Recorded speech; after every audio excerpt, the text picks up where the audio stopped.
We're live, man. We're live. I just came across an interesting tweet. It says, fun fact, you can play Mariah Carey's All I Want for Christmas exactly 354 times in a 24-hour period.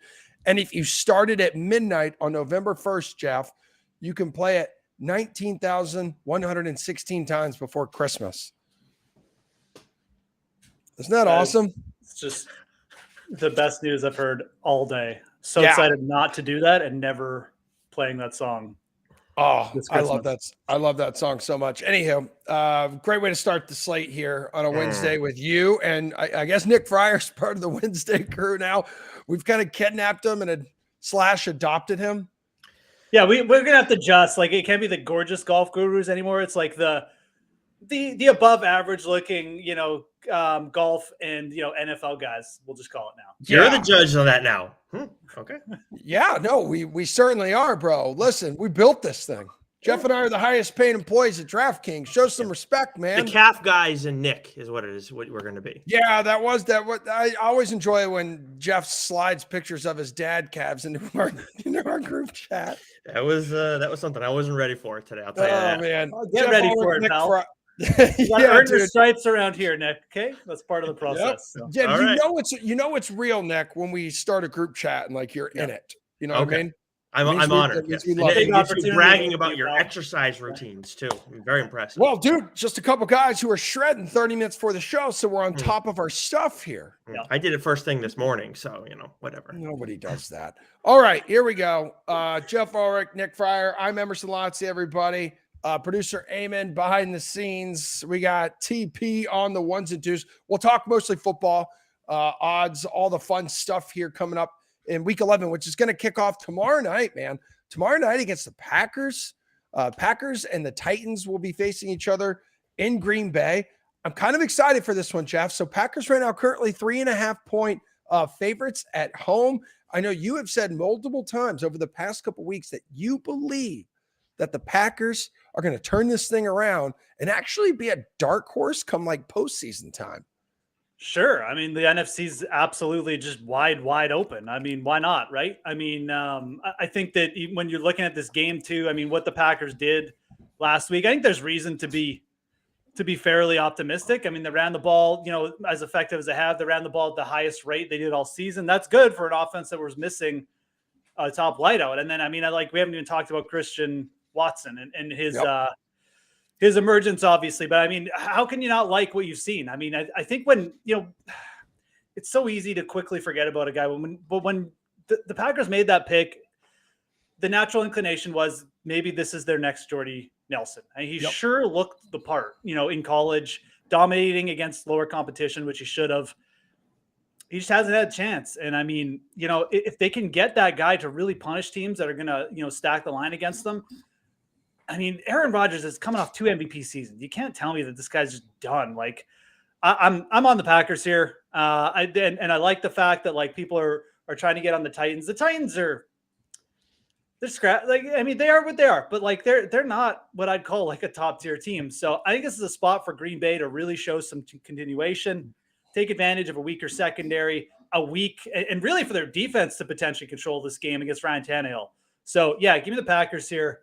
It's gonna be cold. It's gonna be greasy, but it's Lambeau, man. This is when Aaron Rodgers and the team can potentially get it together as they have in past years.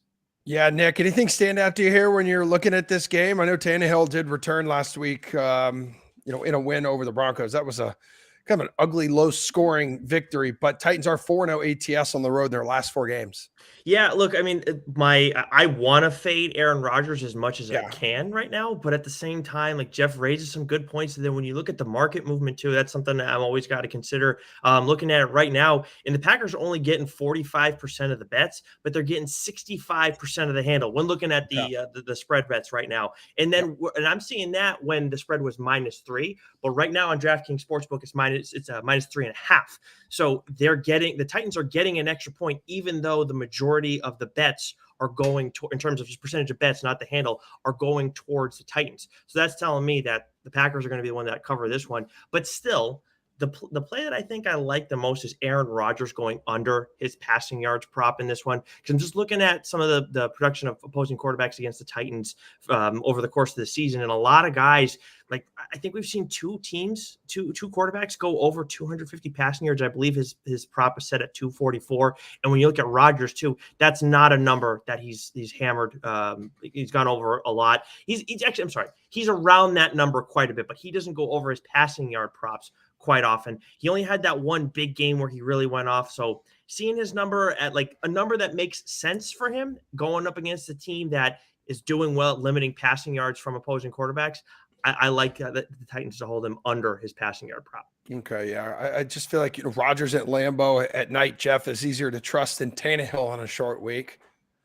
Absolutely. I mean, I think that's part of the thing here for me. And you got a weaker arm quarterback who's been injury prone this year in cold weather. I mean, if they shut down Derrick Henry at all and they get out to the lead, I mean, you're asking Ryan Tannehill to come back. I think this is a good spot. I mean, again, like, Nick alluded to the market moving. You may be able to get this at 3. And I mean, that is really, I mean, it was there early in the week. And if you want to wait for it or even pay down, I mean, we're getting almost like plus money to take them at 3.5, but I really like the Packers at 3 for sure. I don't mind Nick's call here either. The Titans have been a pretty good rush defense, but with the conditions, just with how little like Aaron Rodgers has really been dropping back, I don't mind it. I mean, it's a pretty big total. Honestly, it's a bigger total than I thought we were going to get on them. So I think that's a good prop target for sure. Under is never really a bad idea. We don't bet them enough here. And then, going through again, like the Derrick Henry 100-yard prop, I'd almost be inclined to fade it here, to be honest. I think that the Packers are going to really, really do everything they can to show up and just make Ryan Tannehill beat them. And I don't think that's going to happen. So probably lean under on Derrick Henry as well here. Yeah, I mean, what is that? That's a Packers defense that allows more than 140 yards rushing a game.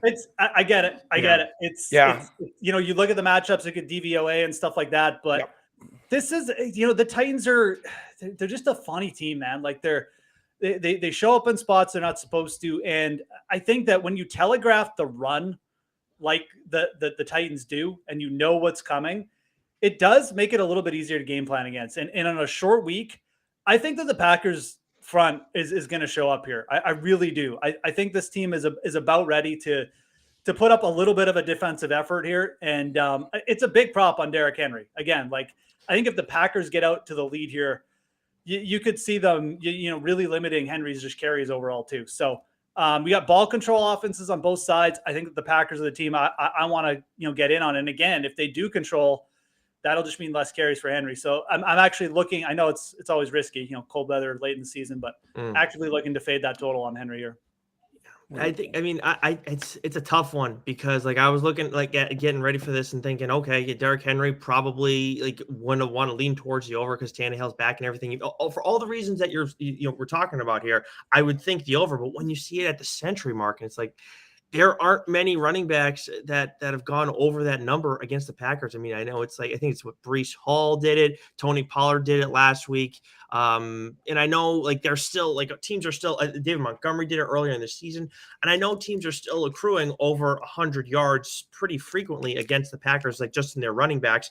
And all the touches are pretty much going to go to Derrick Henry, if not all of them. So, I mean, I want to see if this line, how the prop moves a little bit, how this number moves, because I think you make a good point, Jeff, and I do lean the under right now just because it's the century mark. But I mean, we know he can go over it, so it's a tough one. It's again, you don't have to bet every prop on the board. I mean, it's just a place where I think that the Packers and again, one of the reasons why the running backs don't necessarily pile up yard is just the way Green Bay plays. Again, slower pace team, and Tennessee kind of fits in that bill too. But I actually don't mind. One thing I don't mind is Ryan Tannehill's over rushing yards, 7.5. I think he's probably going to end up taking off a couple times in this game. Again, coming in as an underdog. So that's a prop I actually don't mind. Tannehill has been fairly consistent rusher throughout his career. A couple weeks back now, removed from injury. I think he probably ends up taking off with the ball a couple times in a cold weather game here. Damn, man, I'm just looking at the latest forecast for Buffalo. This is insane. It's getting worse here. It is getting worse, and I already regret like taking being a little bit of a contrarian idiot this morning and taking the over because it's going to be like, I thought it was just going to be like a little snowstorm and it might actually clear up. It looks like it's going to be like a monstrosity. So yeah, it's getting bad. So 2 days ago, total here on DK Sportsbook was 47. I mean, it's down to 41. It's moved right a now. point and a half today. Yeah, today since we talked about it this morning. Right now, some reports a significant lake effect snow event set to hit upstate area, dumping a boggling 48 to 72 inches of snow and bringing in winds up to 30 miles per hour. Yeah, this is where my wife wants to drive this weekend. So you can see the Browns play? Stupid. No, this is so stupid. So this game is, I mean, it's funny. Everyone's focused on the total here, but like, if we're expecting just a crazy wind affected game, much like we got last year when the Patriots beat the Bills 14-10, why are the Cleveland Browns, a team with Nick Chubb, 8.5 point underdogs? Like, I'm sorry, but like the Browns are better built for this type of game. The Bills don't have a power run game. They want to throw the ball around. I honestly, I think the Browns are just a great bet here with this on tap. They're going to take Nick Chubb. Brissett's going to throw the ball 5 times. And it's just, I think it's just going to be a repeat of that Patriots game, but with the Browns potentially even like winning this game. Like, what do you think, Fryer? Oh, yeah, they threw the ball just like 3 times, right? In that game, 3 times. Mac Jones. And it was like I think they ran for close to 225 yards or whatever it was. Yeah, well, and now you're bringing up that game, and it's making me think. Yeah, so Chubb is a prop. I'm sure people will be looking at his yardage prop or something to that, and I'm sure people do week to week, anyways. But I can't help but wonder now too. What about Singletary with everything that's going on with Josh Allen and what we saw him do last week? You know, I don't want to see an inflated number. That I'll probably stay away from that. But if there's something like it's in that range I'm expecting, and I'll look at his log throughout the course of the season, then I'd feel a little more comfortable turning to him. I mean, and looking at some of the numbers too that opposing running backs have put up against the Browns over the course of the year. I mean, just based on the game that you're citing back, Jeff, like that's going to be something I'm looking at when I'm doing the player prop article. How about this number, guys? The Buffalo Bills team total for points is still at 24.5. Like, that's ridiculous, right? Yeah. Like, I mean, I get that that's the Browns. Like, we can talk about the Browns DVOA and their issues and stuff against the run too, but like, we're talking about like an apocalyptic snowstorm here. Like, you want the Bills to score 25 points?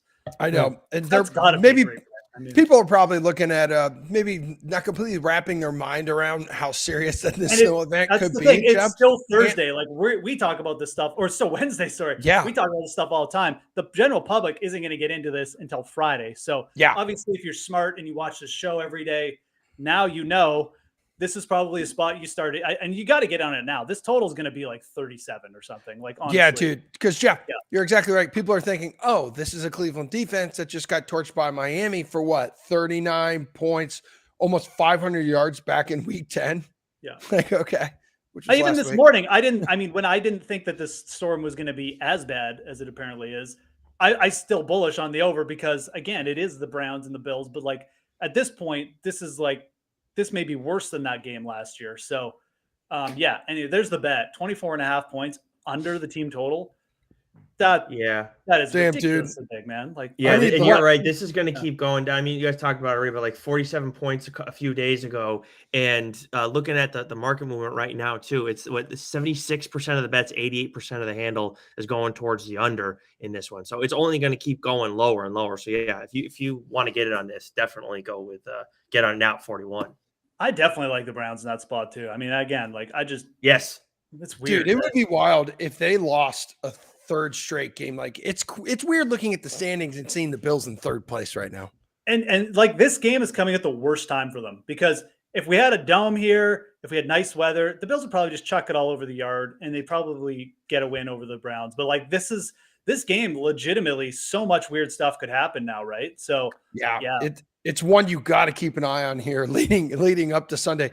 I believe this like snow is supposed to start falling like Thursday night and kind of rip through Sunday. Well, you could just stop up on your way to Nashua, and so that way you don't have to and stay with me. So that way you don't have to worry about going to Buffalo. It won't be as bad. Trust me, I would love to stay with you. I would love to I- spend all effing weekend with you and avoid Buffalo. Dude, there's no way we can go. You can't go when it's looking like this. Like, you straight up can't. It's stupid. If you It's not go, worth it. we need to send Billy up there with you, not my cat, our Billy at We should go to DraftKings. the game. We should force Emerson to go to the game now. We should. Yes, and have him do like a weather forecast and everything. Just with like I actually actually asked- he's just you can barely see his face. I This is Emerson Lazio. asked her days ago before, like, we noticed there was all the snow and all this crap coming in. I said, hey, do you want to like banging sick on Monday and like let's go to the game on Sunday there? And she's like, no, I have one game in me a year, and we're gonna go to the Bills Pats one here on Thursday night in a few weeks. Oh, okay. Yeah, that's it. Yeah, she's a loser. Might be for the Bills to stay in the playoff race. Yeah, for real.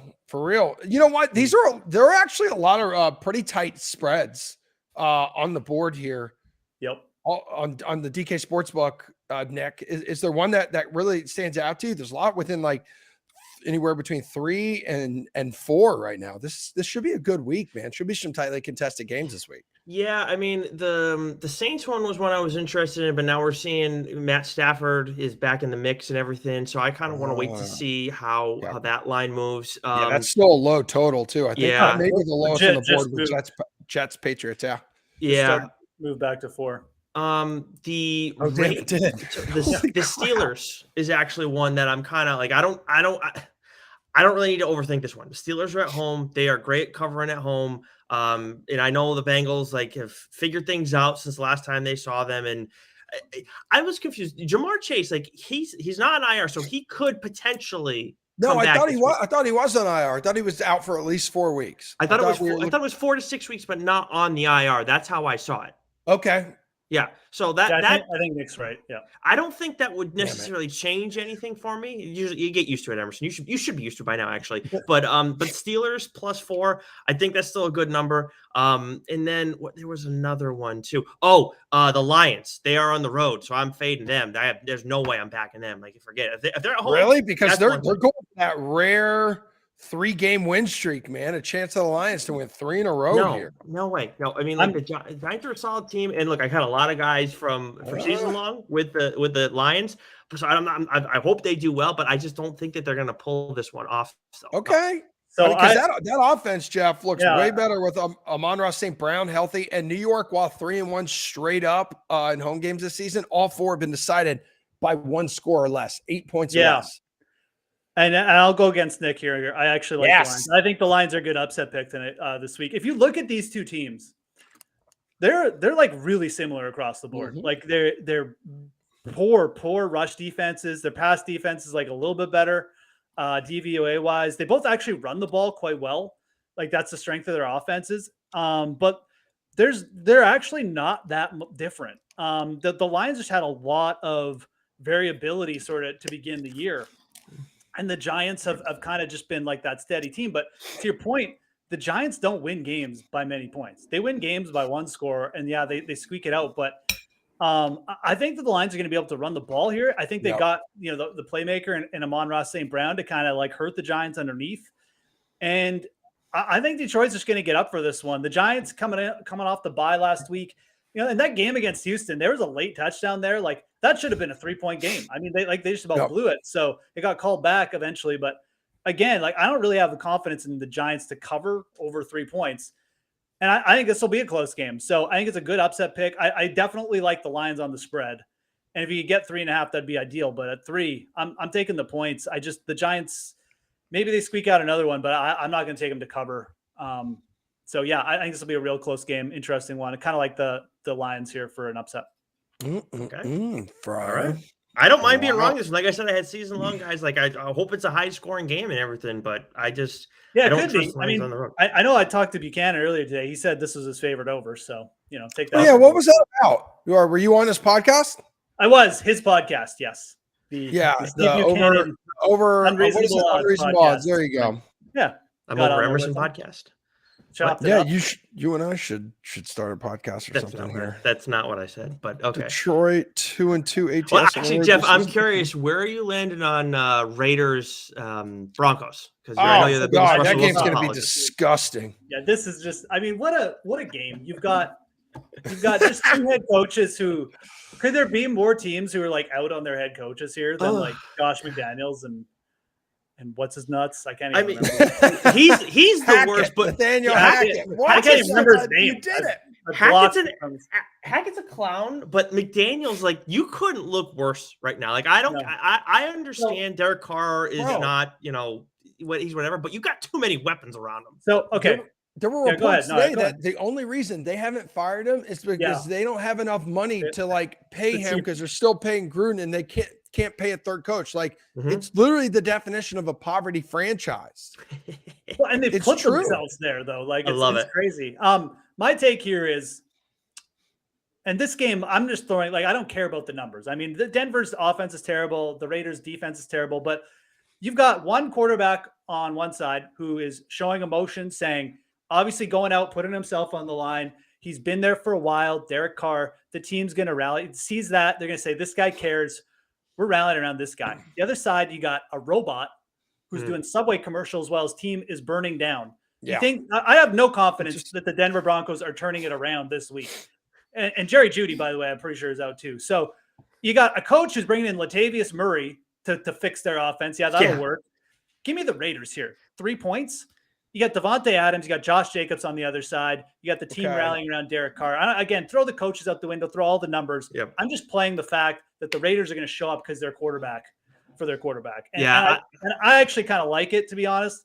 But I don't have, again, like, this is, if you want to just skip this game, that's probably for the best too. Yeah. Now Denver has the top scoring defense in the NFL here. And so but the offense has been miserable, as we all know. It has. Well, that's because you got, like you said, Russell Wilson with the Subway thing. It just made me think of how apparently we're going to have Subway vending machines someday. I mean, that's what Russell Wilson. The Raiders have won the last 5 in this series too. Yes. Okay. It's a Josh McDaniels bowl too. I didn't even like. Oh yeah, that's right. Yeah. That's a good point. Yeah.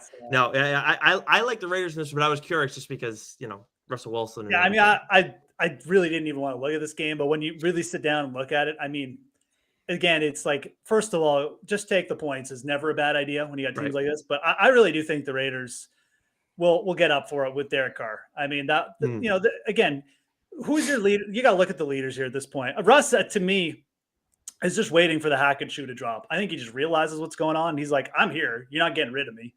Yeah. Get this thing figured out with the coach, and then we'll see. But I don't think it's happening anytime soon for the Broncos. So, and Denver being a 3-point favorite here, I think that may say more about where things stand in Las Vegas than they do with the Broncos, like turning the tides on their season, Yeah, I mean, look, you couldn't be lower on the Raiders. Like, you couldn't buy any lower. They just lost to Jeff Saturday, a guy who was like doing your morning show like the week before, right? So called you on Twitter.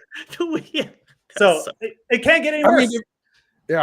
It was funny because, like, what was it, weeks ago, he had the tweet where he's like, the Raiders are just like the worst team ever. And then this first game back. Backed it up. And he just kicks their ass. Speaking of Jeff Saturday, though, this line's actually moved. For the Eagles game? This morning, the Eagles game. The Eagles were 7.5 before Monday night, and then they moved to 6.5. And actually, the money was coming in on the Colts. So I think some sharp money's probably come in on the Eagles here. Oh, boy. Yeah. Like, no. I'm seeing it on the Colts. It's 33% of the bets are going towards the Colts, but 57% of the handle. Okay. Oh, I think the Eagles were at 6.5, a great bet. It's 7 if you want to lay off it, I guess. But I mean, they get on Monday night against Washington. I don't think any of us expect them to go 17-0, but I don't think any of us also were calling Washington to be their first loss. No, but they, bad breaks, a couple fumbles from the receivers doesn't happen that often. It's really nothing that like Jalen Hurts did or anything. You could make an argument that maybe their defense, got run on, and maybe Jonathan Taylor exposes some holes. If that happens, then we'll reevaluate. But I think that, you've got Matt Ryan back there. He's going to get pressured at a way higher rate. We're talking about the Eagles here. This is, let's see Jeff Saturday prepare for a top 3 team, and then we'll really make a little bit of a. I think people are it's just a classic letdown spot too. You got the 1 week boost. The rah-rah guy came in. He made all the veterans happy. that's only going to go so far in the NFL. Yeah, So, I mean, 100%. Jonathan Yeah. Taylor resurfaced. I mean, the Matt Ryan switch there at the end after saying Ellinger was going to be the starter all week long, and Ryan goes in there, doesn't turn the ball over, throws a couple touchdowns. Actually, the Jonathan Taylor one's a good point too. Just bringing him up because, like, looking at his again the Sunday games, we're not seeing the props up right now, but he's one that I'm going to look at, and I would lean towards the over with him, just because we've seen with the Eagles. I talked about it with my Monday Night Football article. Like Brian Robinson, obviously he blew away, hit the over on his rushing yardage prop, and with the Eagles, we see a lot of guys pack up yards against them because their pass defense is so sound. So that's something that I'm going to be looking at in this game too. But yeah, I mean, I have a hard time imagining though, even no matter what Taylor does, that the Colts are going to come in and then somehow manage to cover in this spot. Like I think Jeff put it perfectly. Like, that was something I was looking at in the course of all. It's like, okay, this game could get weird. Somehow the Colts could figure it out just because just all on emotion, and you have, some talent in that organization. Maybe they'll make it work this 1 week, but I can't see them doing it consistently week in and week out. And again, against the Eagles, the best team in the league. I mean, that's just a different ballgame than what they did last time out. Dude, Jeff Saturday, coach of the year, if he's able to beat the Eagles. Like, just give it to him. Yeah, the bandwagon will be pretty full if they somehow pull off a win this week. I mean, you got Matt Ryan. His quarterback job is fully back. He's going to be pumped to face a team from Philly, which is his hometown. But Nick Sirianni is also going to want to prove how well he's done since leaving Indianapolis. So I think the Eagles will be okay giving up some yardage to Jonathan Taylor, knowing that they could just tee off on Ryan later in the game. Yes. Yeah. 100%. There's no way, but I still like that. That's something to look at. I mean, again, if it's like near the century mark with like Derrick Henry, I'm going to feel a little less comfortable about that. Maybe in like that 80 yardage range, but we'll see what, when that comes out later in the week. Yeah.